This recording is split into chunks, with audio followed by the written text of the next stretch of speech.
आगे श्री कृष्ण भगवान कहते हैं, संबुद्धि से युक्त ज्ञानी जन कर्मों से उत्पन्न होने वाले फल को त्याग कर जन्म रूप बंधन से मुक्त हो जाते हैं और निर्विकार परम पद को प्राप्त हो जाते हैं। जिस समय तेरी बुद्धि मोह रूप दलदल को भली भांति पार कर जाएगी, उस समय तू सुने हुए और सुनने में आने वाले इस लोक और परलोक संबंधी सभी भोगों से दूर हो जाएगा। भांति भांति के वचनों को सुनने से विचलित हुई तेरी बुद्धि जब परमात्मा में अचल और स्थिर ठहर जाएगी, तब तू योग को प्राप्त हो जाएगा, अर्थात तेरा परमात्मा से नित्य संयोग हो जाएगा। इस पर अर्जुन बोले, हे केशव, समाधि में स्थित परमात्मा को प्राप्त हुए स्थिर बुद्धि पुरुष का क्या लक्षण है? वह स्थिर बुद्धि पुरुष कैसा बोलता है, कैसा बैठता है? और श्री अर्जुन के प्रश्न का जवाब देते हुए श्री भगवान बोले, हे अर्जुन, जिस काल में यह पुरुष मन में स्थित संपूर्ण कामनाओं को भली भांति त्याग देता है और आत्मा से आत्मा में ही संतुष्ट रहता है, उस काल में वह स्थिर पर्ग कहा जाता है। जिसके मन में सुख और दुख के प्रति एक जैसी भावना हो और जिसके राग भय क्रोध नष्ट हो गए हों, ऐसा मुनि स्थिर बुद्धि कहा जाता है। जो पुरुष हमेशा शुभ अशुभ वस्तु को प्राप्त होकर न प्रसन्न होता है न दुखी होता है, उसकी बुद्धि स्थिर है।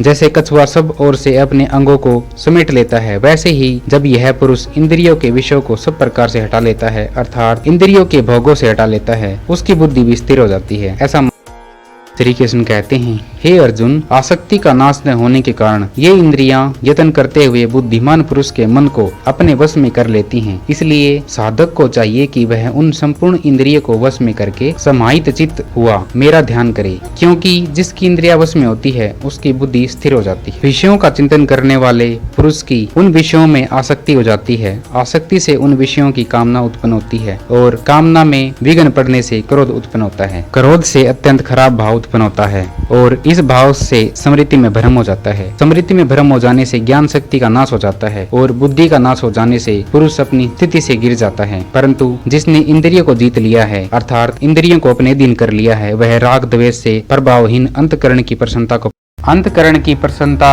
होने पर इसके संपूर्ण दुखों का अभाव हो जाता है और उस प्रसन्न चित्त वाले कर्म योगी की बुद्धि शीघ्र ही सब ओर से हटकर एक परमात्मा में ही भली भांति स्थिर हो जाती है। न जीते हुए मन और इंद्रियों वाले पुरुष में निश्चयात्मिका बुद्धि नहीं होती और उस अयुक्त मनुष्य के अंतःकरण में भावना भी नहीं होती तथा भावनाहीन मनुष्य को शांति नहीं मिलती और शांति रहित मनुष्यों को सुख कैसे मिल सकता है? क्योंकि जैसे जल में चलने वाली नाव को वायु हर लेती है, वैसे ही विषयों में विचरती हुई इंद्रियों में से मन जिस इंद्रियों के साथ रहता है, वह एक ही इंद्रिय इस अयुक्त पुरुष की बुद्धि को हर लेती है। इसलिए हे महाबाहो, जिस पुरुष की इंद्रियां विषयों से सब प्रकार से हट गई है, उसकी बुद्धि आगे श्री कृष्ण अर्जुन से कहते हैं, संपूर्ण प्राणियों के लिए जो रात्रि के समान है, उस नित्य ज्ञान स्वरूप परमानंद की प्राप्ति में स्थित परग योगी जागता है और जिस नाशवान सांसारिक सुख की प्राप्ति में सब प्राणी जागते हैं, परमात्मा के तत्वों को जानने वाले मुनि के लिए वह रात्रि के समान है। जैसे नाना